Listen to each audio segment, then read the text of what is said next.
Hello बच्चों, स्वागत है आप सबका आपके अपने YouTube चैनल एमएनसीबी स्टडी पर। बच्चों, आज मैं आपके लिए एक बहुत ही अच्छा चैप्टर लेके आया हूँ लीनियर प्रोग्रामिंग का। लीनियर प्रोग्रामिंग जो बोर्ड में बार बार पूछा जाता है। सीबीएसई बोर्ड में लगभग ये 4 या 6 नंबर का आता है और यूपी बोर्ड में ये लगभग 8 नंबर का लगभग हर साल पूछा जाता है। तो लीनियर प्रोग्रामिंग जैसे हिंदी में हम रैखिक प्रोग्रामन कहते हैं। मेरे ख्याल से यूपी बोर्ड के भी बच्चे समझ लेंगे। मैं सिर्फ लिखूंगा इंग्लिश में, ठीक है, बोलूंगा मैं कंप्लीटली हिंदी में ही, तो मेरे ख्याल से दिक्कत नहीं होगी। और जहाँ कहीं दिक्कत होगी थोड़ा बहुत आप एडजस्ट कर लीजिएगा। प्रोग्रामिंग का मतलब क्या होता है? प्रोग्रामिंग का मतलब होता है बच्चों किसी भी चीज़ की प्लानिंग करना। प्रोग्रामिंग का मतलब क्या होता है?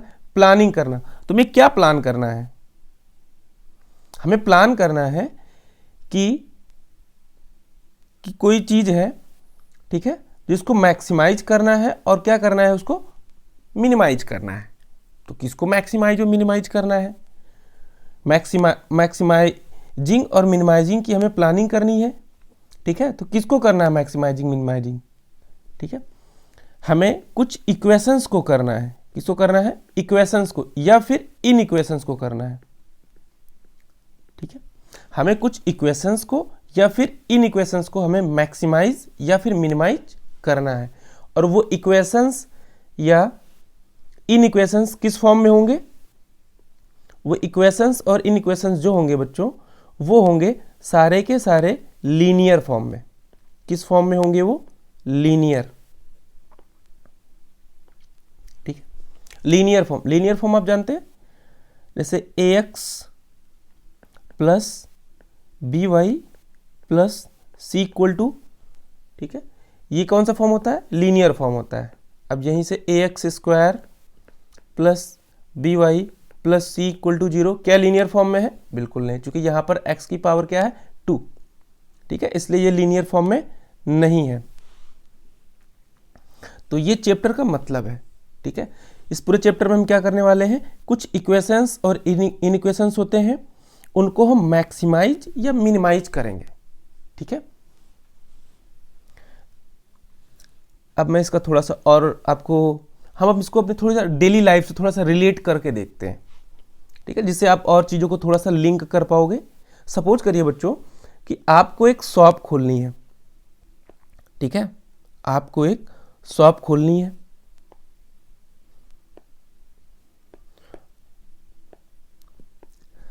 शॉप किस चीज़ की है? फर्नीचर की शॉप है। सपोज करिए आप एक फर्नीचर की शॉप खोलने वाले हैं, ठीक है। आपके पापा ने आपको पैसा दिया है। कितना पैसा दिया आपके पापा ने? पापा ने आपको 50,000 रुपये दिए। पापा ने आपको कितना रुपया दिया बच्चों? 50,000 रुपये दे दिया है, ठीक। अब इस 50,000 रुपये से आपको इस फर्नीचर की शॉप खोलनी है। तो आपने क्या सोचा? आपने ये सोचा कि मैं इस शॉप में 2 प्रोडक्ट बेचूंगा, ठीक है। पहला प्रोडक्ट मेरा क्या रहेगा? मेरा पहला प्रोडक्ट रहेगा टेबल, ठीक है। दूसरा प्रोडक्ट क्या रहेगा मेरा? दूसरा प्रोडक्ट मेरा है चेयर, ठीक है। मैं यहां पर टेबल बेचूंगा और यहां पर कुछ चेयर सेल करूंगा, ठीक है। तो टेबल और चेयर फिर आप खरीदने गए, और आपके पास ये जो शॉप है बच्चों, इस शॉप की जो कैपेसिटी है, इसमें आप 60 यूनिट ही रख सकते हो। मतलब दुकान की कैपेसिटी होती है, ऐसा नहीं कि आप कितना भी सामान उसमें रख सकते हो, ठीक है। तो इसमें कितनी, चाहे आप टेबल खरीद लो चाहे आप चेयर खरीद लो, आप रख कितना पाओगे? 60 ही रख पाओगे, ठीक है। अब आप टेबल खरीदने गए। जब आप टेबल खरीदने गए बच्चों, तो टेबल की जो कॉस्ट आई, टेबल की जो कॉस्ट आई वो आई 2,500 रुपये। कॉस्ट ये किसकी है? पर यूनिट, एक यूनिट की। एक टेबल की जो कीमत आई वो कितनी आई? 2,500 रुपये। और जब आप टेबल को बेच रहे हो, क्या कर रहे हो आप? बेच रहे हो, तो आपको प्रॉफिट मिल रहा है 250 रुपये का। कितने का बच्चों? 250 रुपये का। एक टेबल को खरीदते हो आप 2,500 रुपये में, और उसको जब सेल करते हो तो आपको प्रॉफिट कितने का हो रहा है? 250 रुपये का। फिर आप चेयर पर गए। चेयर को आपने खरीदा है 500 रुपये का। मान लीजिए चेयर आपने एक चेयर की कीमत कितनी है?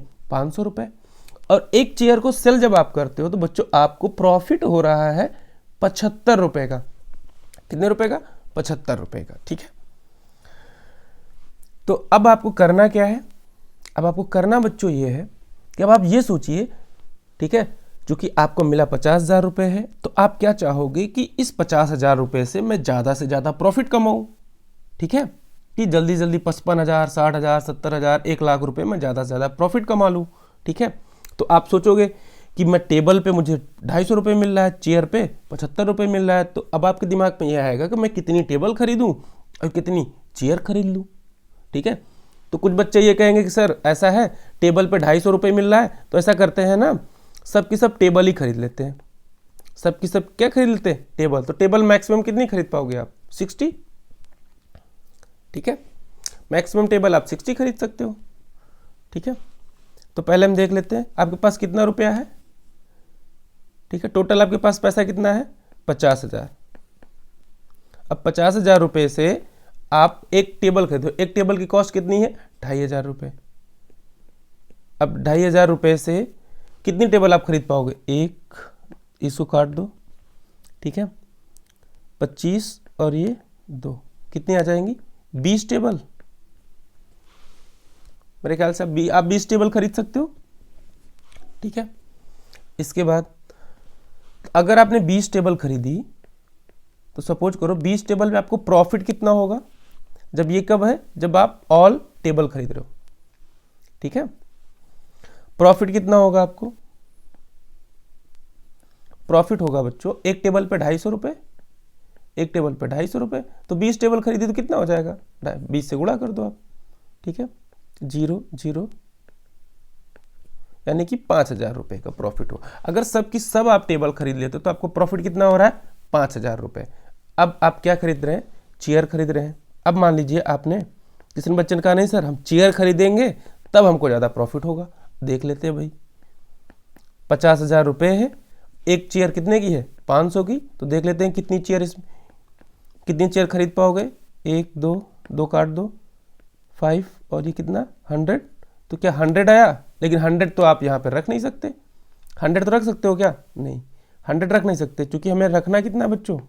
2.5, सिर्फ 60 यूनिट ही हम रख सकते हैं यहाँ पर।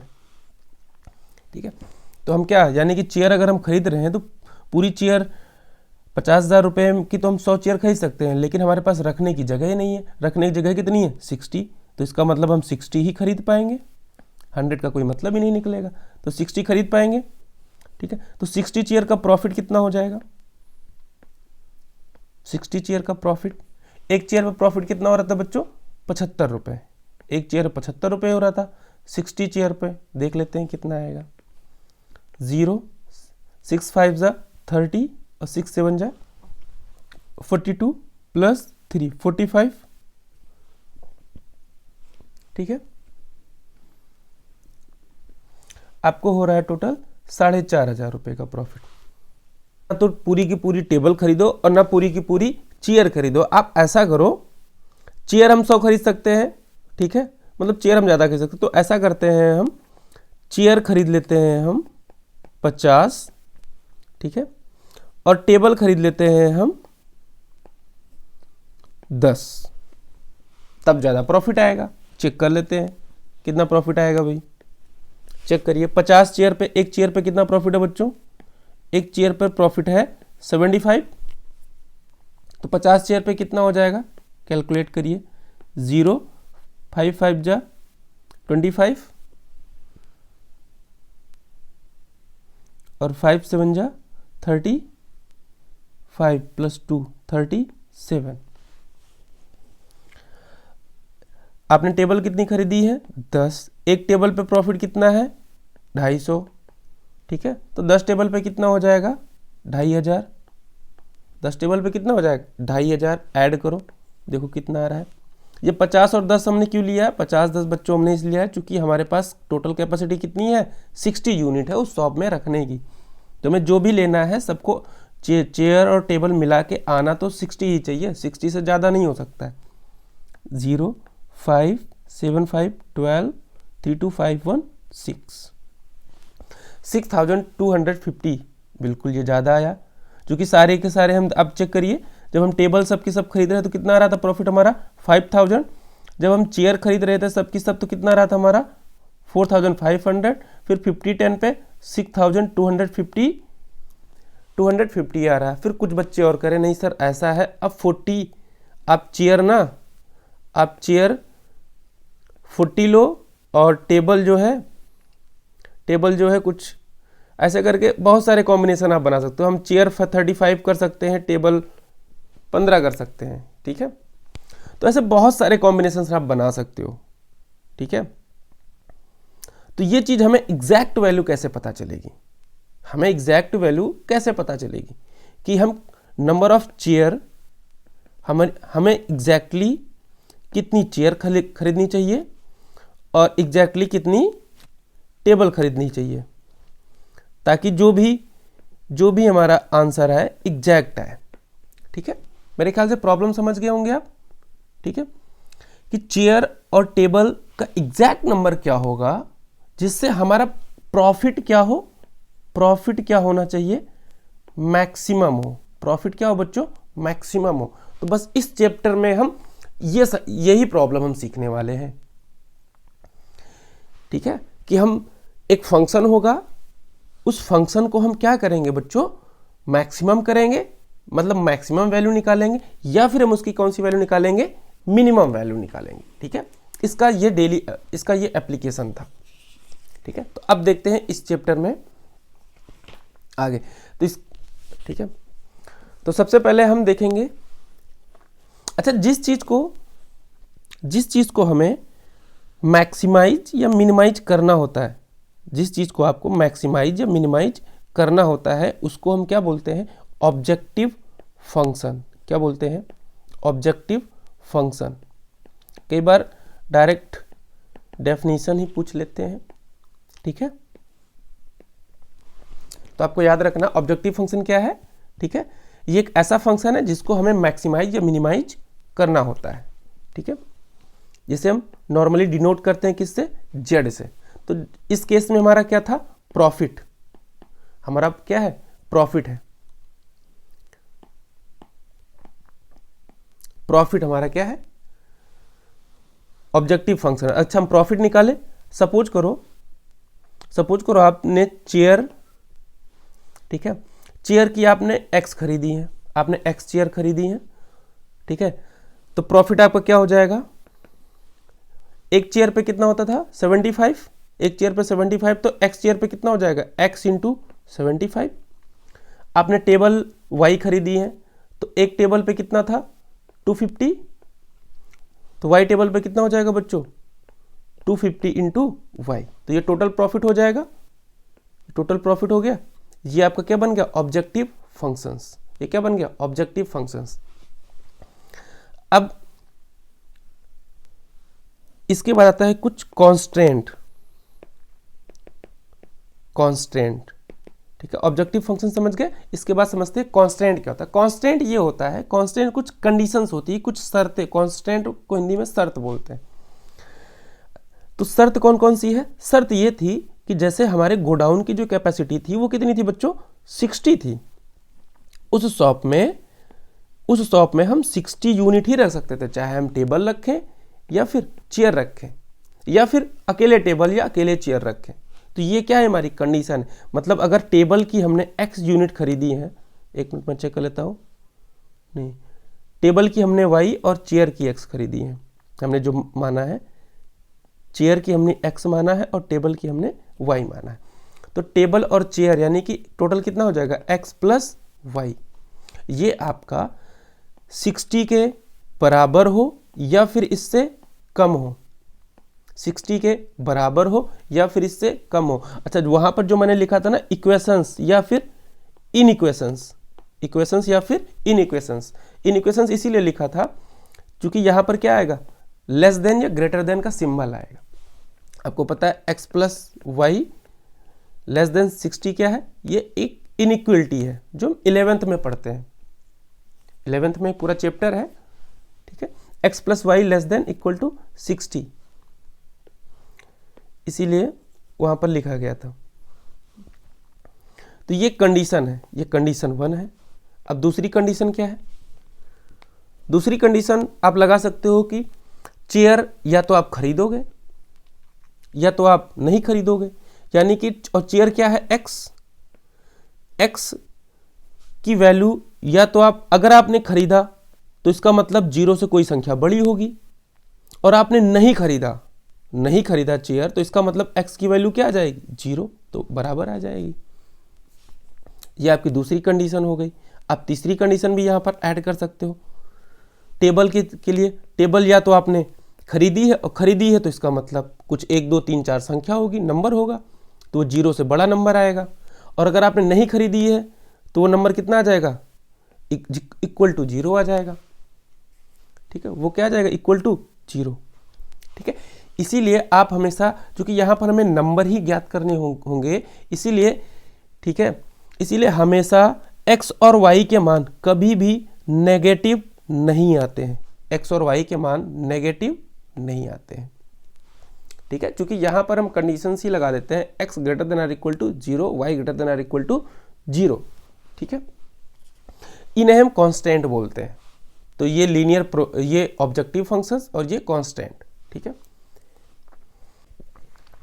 अब बच्चों हम देखते हैं कि इसको सॉल्व कैसे किया जाएगा। अगर इस तरह की प्रॉब्लम आएगी तो हम इसको सॉल्व कैसे करेंगे। तो सॉल्व करने के लिए बच्चों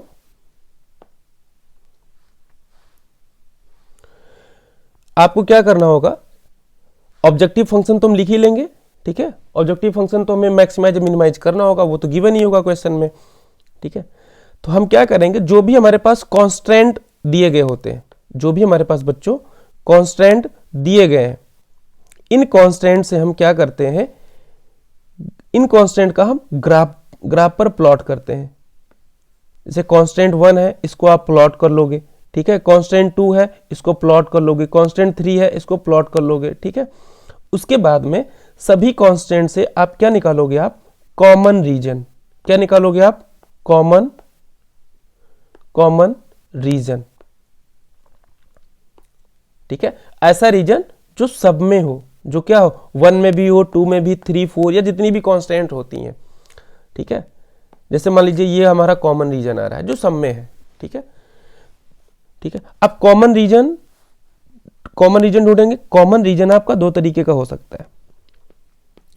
कॉमन रीजन, ठीक है, कॉमन रीजन आपका दो तरीके से हो सकता है बच्चों।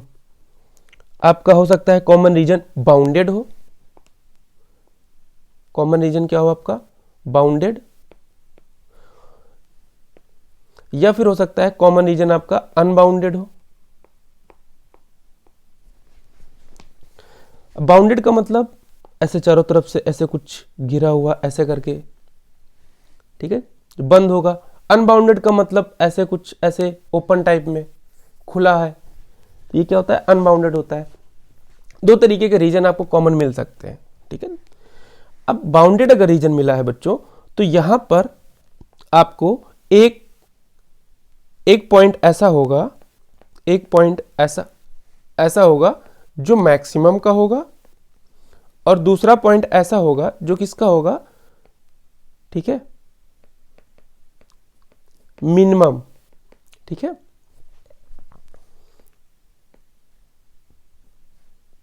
ठीक है, वो एक पॉइंट मिनिमा का भी एग्जिस्ट करेगा और एक मैक्सिमा का भी एग्जिस्ट करेगा। कहां पर? जहां पर ये रीजन बाउंडेड होगा।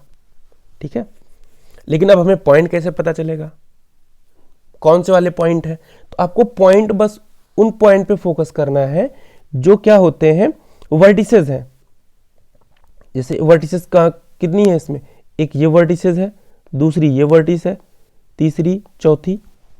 इन वर्टिसेस को हमें देखना होगा, इन वर्टिसेस को हमें कैलकुलेट करना होगा। इस वर्टिस को हम निकाल सकते हैं आराम से। इस वर्टिस को कैसे निकालेंगे? इस वर्टिस को अगर हमें कैलकुलेट करना हो, इस इक्वेशन को और इस इक्वेशन को सॉल्व करेंगे तो ये वाली वर्टिस आ जाएगी। जैसे इस वाली वर्टिस को मैं निकालना हो, मैं नाम लिख देता हूं तो आपको समझ में आएगा। A B C D, जैसे मुझे डी वर्टिस कैलकुलेट करनी है तो मैं डी वर्टिस कैसे निकाल सकता हूँ, मैं ए डी लाइन को और सी डी लाइन को सॉल्व करके निकाल सकता हूँ ना।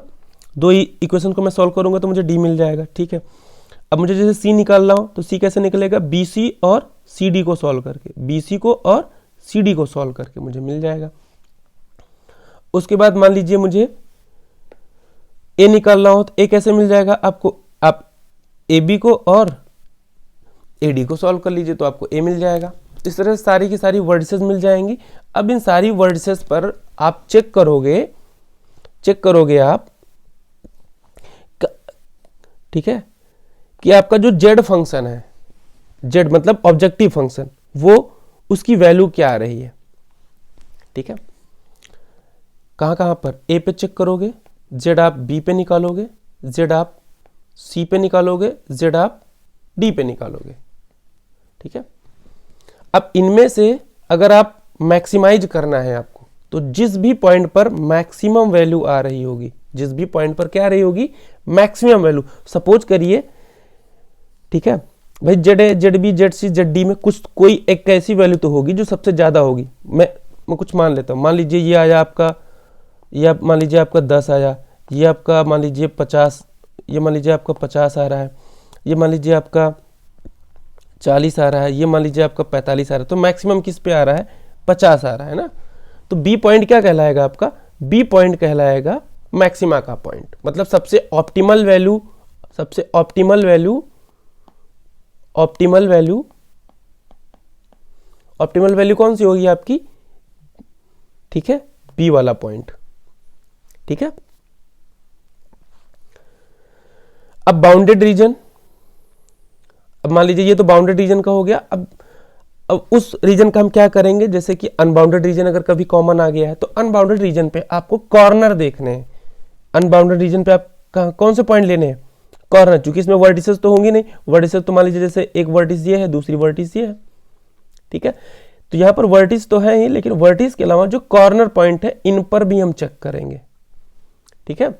यहां पे किस पे चेक करेंगे हम, कॉर्नर पर, कॉर्नर पॉइंट, ठीक है। सभी के सभी कॉर्नर पॉइंट पर हम चेक करेंगे। मान लीजिए मैं नाम रख देता हूं ए बी सी डी। इन सारे के सारे कॉर्नर पॉइंट को हम फाइंड करेंगे, ठीक है, और उन पर हम जेड की value, Z A, Z B, Z C, Z D, फिर हमें मैक्सिमा या मिनिमा जो भी होगा हम आपस में इनमें कंपैरिजन कर लेंगे, और जहां जिसका भी जो भी जहां पर मैक्सिमम वैल्यू होगी उसी पॉइंट को हम कह देंगे कि वो पॉइंट क्या है, ऑप्टिमल वैल्यू है, और वही हमारा आंसर होगा, ठीक है। ये बाउंडेड रीजन और अनबाउंडेड रीजन दोनों को सॉल्व करने का तरीका है। एक चीज ये भी हो सकता है कि अनबाउंडेड रीजन में ये श्योर नहीं है कि आपका मैक्सिमा या मिनिमा का पॉइंट एग्जिस्ट ही करे, ठीक है। मैक्सिमा या मिनिमा का पॉइंट एग्जिस्ट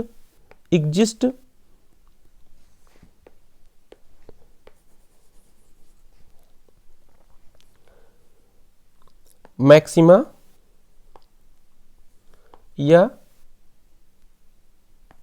मिनिमा एग्जिस्ट कर भी सकता है और नहीं भी कर सकता है। कहां पर, अनबाउंडेड रीजन में, ठीक है। अनबाउंडेड रीजन में ये एग्जिस्ट कर भी सकता है और नहीं भी कर सकता है। तो ये कंपलसरी नहीं है कि आपका आंसर आएगा ही आएगा। जब एग्जिस्ट नहीं कर रहा होगा तो आप क्या बोल दोगे कि यहां पर कोई ऑप्टिमल सॉल्यूशन नहीं है, आप बोल दोगे no optimal solution, no optimal solution, ठीक है। इसमें तो आएगा ही। अगर बाउंडेड रीजन आया है, ठीक है, किसी भी तरीके अगर बाउंडेड रीजन है वो, तो उसमें तो एक सॉल्यूशन तो आएगा ही। एक आपका मैक्सिमा का होगा, दूसरा आपका मिनिमा का होगा, दोनों उसमें होंगे, ठीक है। अब हम एक क्वेश्चन करते हैं, ठीक है। अच्छा, इसमें इस चैप्टर को पढ़ने से पहले आप एक बार इनइक्वलिटी, जो 11th में एक चैप्टर है इनइक्वलिटी, ठीक है। इनइक्वलिटी में जिसका भी ये इनइक्वलिटी वाला चैप्टर नहीं तैयार हो वो एक बार रिवाइज कर लीजिएगा, क्योंकि सारे के सारे जो ग्राफ बनेंगे वो इनइक्वलिटी वाले ही बनेंगे, ठीक है। तो एक क्वेश्चन हम लेते हैं और उस क्वेश्चन को सॉल्व करते हैं, ठीक है। जैसे कि एग्जाम्पल है हमारा एक हमारा ऑब्जेक्टिव फंक्शन है z, कितना है 5x plus 3y, 5x plus 3y। इसको हमें क्या करना है, मैक्सिमाइज करना है। क्या करना है बच्चों, मैक्सिमाइज करना है। जहां पर कांस्टेंट कौन कौन सी है हमारी, कांस्टेंट है 3x plus 5y less than or equal to 15, 5x plus 2y less than or equal to 10, then x and y both, ठीक है, ग्रेटर देन इक्वल टू 0, ठीक है। अब इसको हम सॉल्व करेंगे। तो मैंने क्या बताया था सॉल्व करने के तरीके के लिए, कि सबसे पहले आपको जो भी कांस्टेंट है उनके ग्राफ आपको बनाने हैं, ठीक है। तो ग्राफ बनाने के लिए, ठीक है, ग्राफ का मैं थोड़ा सा बताता हूं। जिन बच्चों ने मान लो इनइक्वलिटी नहीं पढ़ी है, मैं आपको बताता हूं बच्चों। लाइन का ग्राफ, एक लाइन होती है x by A plus Y by B equal to 1। इसका ग्राफ आप बना लेते हो, नहीं बना लेते हो, देखो इसका ग्राफ ऐसे बनता है। इससे हमारा काम चल जाएगा लगभग। x by A plus Y by B, A क्या होता है, ये ए वो दूरी होती है जो x एक्सिस पर इंटरसेप्ट आता है। b कौन सी डिस्टेंस होती है, b वो डिस्टेंस होती है जो y एक्सिस पर इंटरसेप्ट आता है, ठीक है। ये लाइन होती है। इस लाइन का इक्वेशन होता है x by A plus Y by B equal to 1, ठीक है। अब x पे कितना कट रहा है बच्चों, ये x पे ये 5 यूनिट जा रहा है, यानी कि 1 2 3 4 5 यहां पर। और y पे कितना जा रहा है 1 2 3, ठीक है, y पर 3 जा रहा है। तो ये लाइन कैसे बन जाएगी, ये लाइन बन जाएगी, ठीक है, ये ऐसे लाइन जाएगी, ठीक है। ये कौन सी लाइन है हमारी, 3x plus 5y equal to 15, ठीक है। अब हमें इसमें कौन सा रीजन लेना है, लेस देन वाला। जिन बच्चों ने इनइक्वलिटी पढ़ी है उनको पता होगा कि लेस देन रीजन कौन सा होता है, लाइन के नीचे, ठीक है। देखो बच्चों, ये लाइन है ना, इस लाइन के नीचे वाला रीजन लेस देन होता है, ठीक है। और यहां पर इस लाइन पर अगर कोई पॉइंट होता है तो वो इक्वल टू होता है, और ऊपर वाला रीजन ग्रेटर देन होता है। मतलब इधर वाला रीजन इस लाइन का ग्रेटर देन कहलाएगा, ठीक है। यानी कि हमें ये रीजन लेना है, ले लिया हमने। इसके बाद अगली लाइन हमारी कौन सी है, अब अगली लाइन ड्रॉ करेंगे। अगली लाइन है हमारी अगला कांस्टेंट, ये हमारा पहला था और हमारा दूसरा कांस्टेंट है 5x plus 2y less than or equal to 10। 10 से डिवाइड करेंगे तो क्या आ जाएगा, x इक्वल टू पे हम बनाएंगे ना, x by 2 plus y by 5 equal to 1। यानी कि x में कितना जा रहा है बच्चों, x में अब जा रहा है ये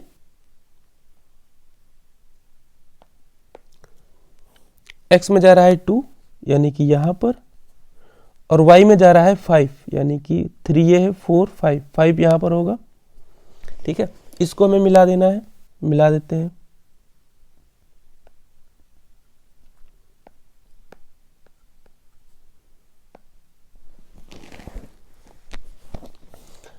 ये हमारा सेकेंड कांस्टेंट है, ठीक है।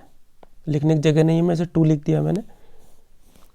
अब इसमें कौन सा रीजन लेना है, इसमें भी लेस देन वाला लेना है। लेस देन का मतलब कौन सा रीजन बच्चों, नीचे वाला रीजन ना, यहां का। क्योंकि मैं सेड इसलिए कर रहा हूं क्योंकि हमें बच्चों क्या ढूंढना है, कॉमन रीजन ढूंढना है। उसके बाद क्या लेना है, अगला कांस्टेंट कौन सा, x greater then 0। x greater then 0 क्या होता है, x ग्रेटर देन 0 ये होता है x ग्रेटर देन 0 क्या पूरा का पूरा ये रीजन x ग्रेटर देन 0 होता है? राइट साइड वाला y एक्सिस के, मैं पूरा इधर नहीं कर रहा हूँ, नहीं गंदा हो जाएगा ये, ठीक है। उसके बाद कौन सी कांस्टेंट है? ये थर्ड भी हो गई, थर्ड हमारा x ग्रेटर देन 0 हो गया। फिर फोर्थ है हमारा y greater then 0, y greater then 0। तो y ग्रेटर देन 0 बच्चों कहाँ होता है? y ग्रेटर देन 0 मतलब पॉजिटिव y ऊपर, ये वाला पूरा रीजन, ये पूरा का पूरा रीजन y ग्रेटर देन 0 होता है। अब देखो इसमें से कॉमन कौन सा रीजन आया, ठीक है। इसमें बच्चों कॉमन कौन सा रीजन आया है जो सब में हो, ऐसा रीजन जो सब में हो, ठीक है। तो क्या मैं उसको हाईलाइट करूं? आपको दिख रहा है वो रीजन कौन सा है? क्या वो रीजन ये है?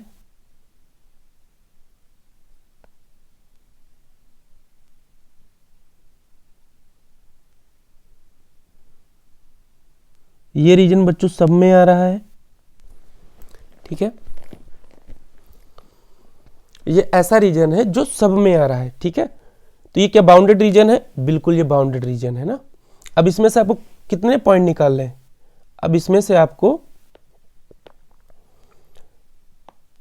देखो इसमें से पहला पॉइंट यहां पे निकालना है A, दूसरा पॉइंट B यहां पे निकालना है, तीसरा पॉइंट C यहां पे निकालना है, चौथा पॉइंट D। ये तो ऑरिजिन ही है, इसको तो कैलकुलेट करने की जरूरत ही नहीं है, तो ऑरिजिन ही है 0 0।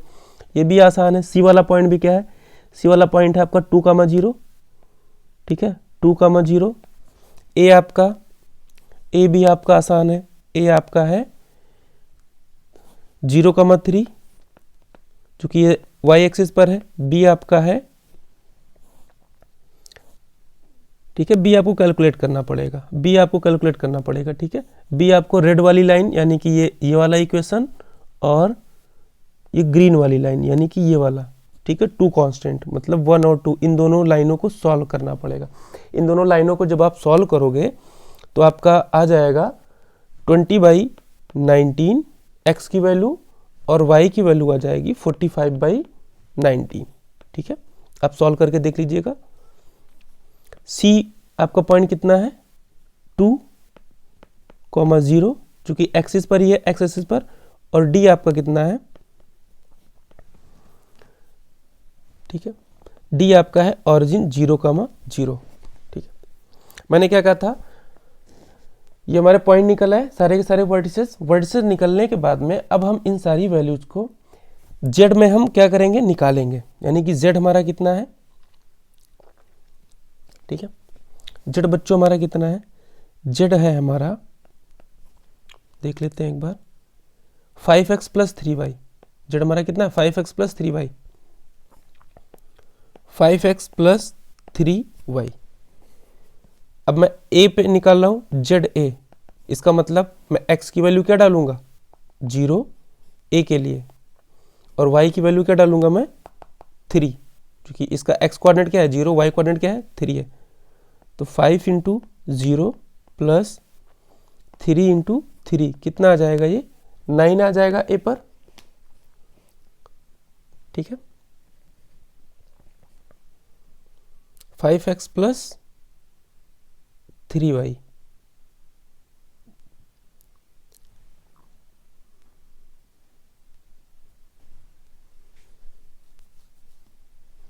ठीक है। x A पे कितना है? A, एक मिनट में पॉइंट गलत रख रहा हूँ क्या? ठीक है, नहीं सही है, ठीक है। उसके बाद B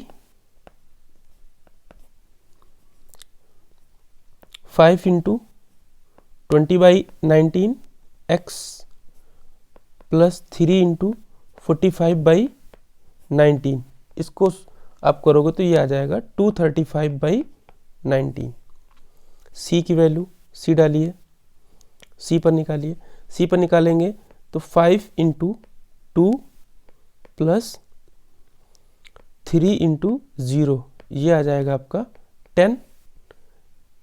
डी आप निकालिए, डी की वैल्यू आ जाएगी 0, 5 इंटू 0 प्लस 3 इंटू 0, मतलब 0 आ जाएगा।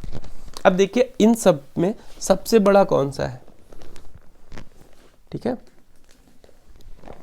इन सब में सबसे बड़ा आपका यही है, ठीक है, क्योंकि ये 10 है और ये 9 है, ठीक है। इसको जब आप डिवाइड करोगे तो ये लगभग कितना आ जाएगा, इसको काट के देखिए, ठीक है,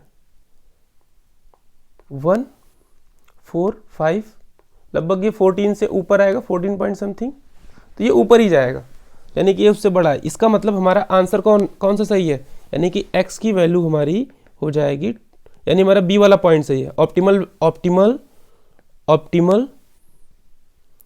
ऑप्टिमल पॉइंट हमारा कौन सा हुआ, ऑप्टिमल पॉइंट हुआ हमारा बच्चों b, और b में x कोऑर्डिनेट कितना है, b में x कोऑर्डिनेट है हमारा 20/19 एंड y कोऑर्डिनेट है बच्चों हमारा 45/19। इसका मतलब यही हमारा आंसर है, ठीक है। हमारे ऑप्टिमल वैल्यू कौन सी है, यही है। ये x और y की ये ऐसे मान है जहां पर इन कंडीशंस में, जहां पर इन कांस्टेंट्स में, ठीक है, इन कांस्टेंट्स में ये ऑब्जेक्टिव फंक्शंस क्या होगा, मैक्सिमम रहेगा। क्या रहेगा, मैक्सिमम रहेगा। जब x की वैल्यू कितनी हो, x की वैल्यू हो 20/19 और y की वैल्यू हो 45/19। इस तरह से बच्चों हम इसके क्वेश्चन करेंगे, ठीक है। इसमें कुछ क्वेश्चंस आते हैं लैंग्वेज बेस्ड आते हैं, ठीक है, कुछ क्वेश्चंस आते हैं लैंग्वेज बेस्ड आते हैं, जिनमें आपको ये कांस्टेंट आपको दी नहीं गई होती है, ठीक है।